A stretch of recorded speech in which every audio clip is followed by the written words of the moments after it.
চট্টগ্রাম নগরে একটি বাসায় ঢুকে ডাকাতি করতে গিয়ে ধরা পড়েছেন পুলিশের এক এএসআই সহ ৬ জন। ধাওয়া খেয়ে পালানোর সময় ওই এসআই সহ ৬ জনকে ধরে ফেলে স্থানীয় বাসিন্দারা। নগরের বাকলিয়া থানা পরিদর্শক রফিকুল ইসলামের সই করা সাধারণ ডায়েরিতে জিডি বলা হয়, বৃহস্পতিবার ৫ ডিসেম্বর রাতে নগরের বাকলিয়া থানায় কল্পলোক আবাসিক এলাকার একটি ভবনের ৯ তলার একটি বাসায় ১৬ জনের একটি দল ডাকাতি করতে যায়। তারা ৮ ভরি স্বর্ণালংকার ও ৩৫,০০০ টাকা লুট করে।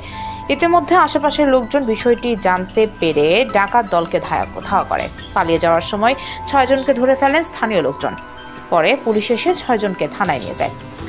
আটক ৬ জনকে কারাগারে পাঠিয়েছে আদালত। শুক্রবার চট্টগ্রাম মেট্রোপলিটন ম্যাজিস্ট্রেট কাজী শরীফুল ইসলামের আদেশ দেন। নগর পুলিশের অতিরিক্ত উপকমিশনার মফিজুর রহমান বলেন, কারাগারে পাঠানো ৬ জন হলেন নগরের বাকলিয়া থানার চাকদায় পুলিশ ফাঁড়ির সহকারী উপপরিদর্শক এএসআই ফারুক মিয়া, তার সহযোগী জয়নাল আবেদিন, মোহাম্মদ আকবর, ফজলুল করিম, মিজানুর রহমান ও সোহেল রানা।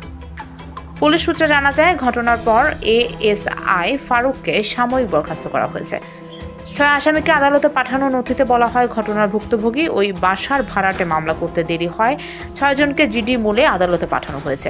ভুক্তভোগী নিয়মিত মামলা করলে পরে তাদের এই মামলায় গ্রেফতার দেখানো হবে। আমরা একটা ইনফরমেশন হয় যে একটু চেক করবো, আমরা ঢুকি এরকম ঢুকতে পারবো তো অনুমতি লাগে, হয়তো অনুমতি লাগে না, আমাদের ইনফরমেশন অনুমতি লাগে।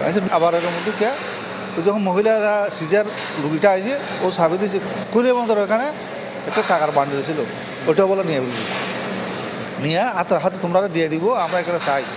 ওখানে স্বর্ণ ছিল ওগুলো নিচ্ছি।